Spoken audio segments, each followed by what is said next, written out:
Knowledge cannot be separated from the bodily world of feeling and sensation.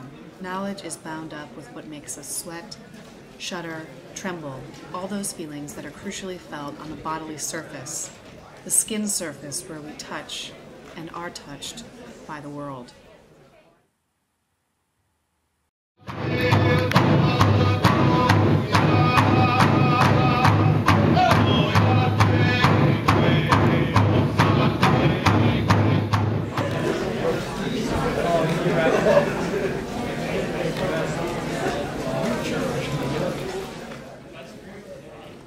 What does knowledge feel like at 4Cs?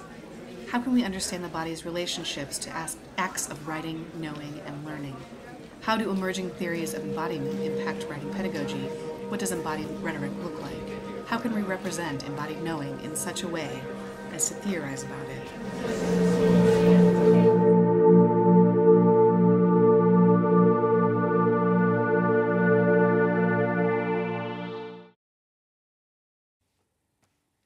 A presentation on sonic rhetoric, a tradition the presenter Jonathan Stone named the oral affective tradition, was one of my first stops in my journey to learn more about embodied rhetorics and pedagogies at 4Cs Atlanta.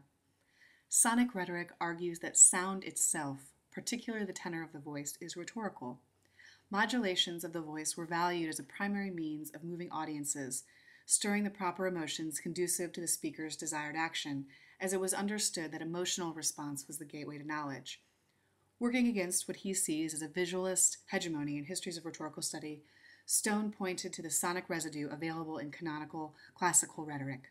Familiar rhetoricians like Quintilian and Cicero helped Stone reconstruct the importance sound has in the rhetorical situation.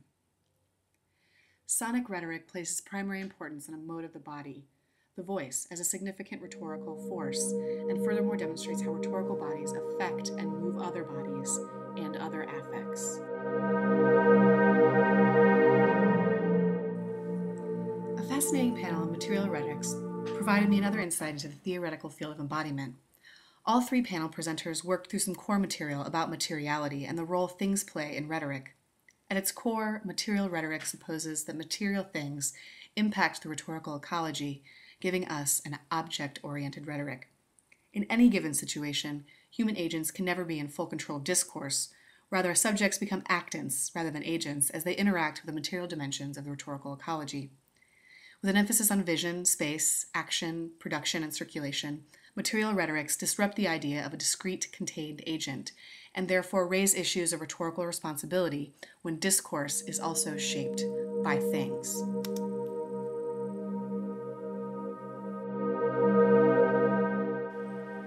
Perhaps most available at the conference was ways of thinking about the body in pedagogy.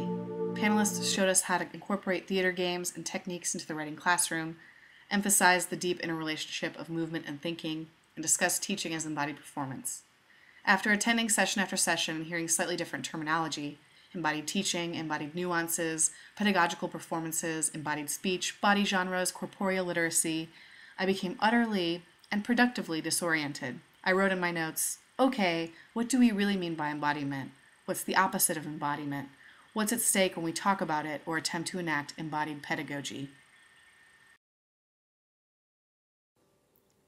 To begin answering these questions, I want to give over my discussion to a literally moving presentation that had perhaps the most effect on my search for embodiment. Ethan Philbrick, my friend and colleague, presented a paper and demonstration called Embodied Relations and Literacy in the College Classroom. Here, Ethan took us through some mindful movement exercises that encouraged us to consider the efforts of our bodies as akin to the efforts of starting a writing project. While the exercise was lovely, it was what Ethan said as a preface to this demo that really stuck with me. I want to read what Ethan said in full as it captures better than I ever could one way embodiment emerged at 4Cs Atlanta. Ethan said, "Embodiment is hot at this conference. When I got here, I figured that since I was presenting on embodied relations and embodied learning, I should try to go to every panel that seemed to explicitly deal with issues of embodiment, but this turned out to be totally impossible. There are multiple panels at every time slot that address everything from technologies of the body, the rhetoricity of gendered bodies, teaching as embodied performance, embodiment and disability studies, queer bodies and queer desires in the classroom, and embodied activities. And this is, for the most part, exciting and invigorating work. And yet, I started to feel that this hotness should also throw up a warning flag. Not everything embodied is gold. We need to be cautious about overly uncritical celebrations of everything that incorporates a sense of embodiment.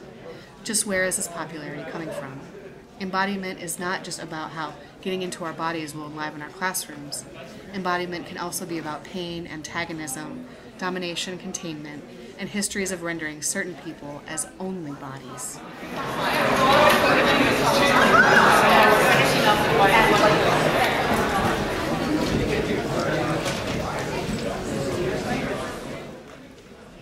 Experience 4Cs is a whole body affair. Exhaustion, elation, inspiration, a full-bodied experience.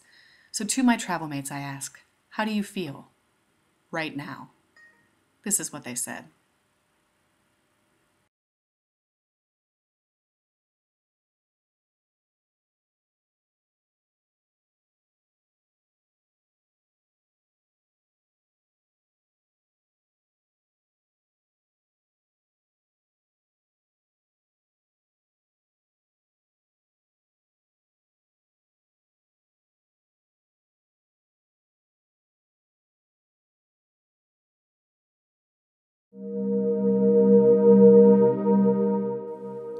My experience at SEAS really gave me a clarified sense of how we variously invoke the terms of embodiment.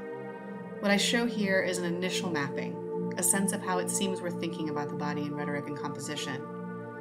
What I'm most interested in is in the overlaps and interrelationships, here sort of hidden under the purple square.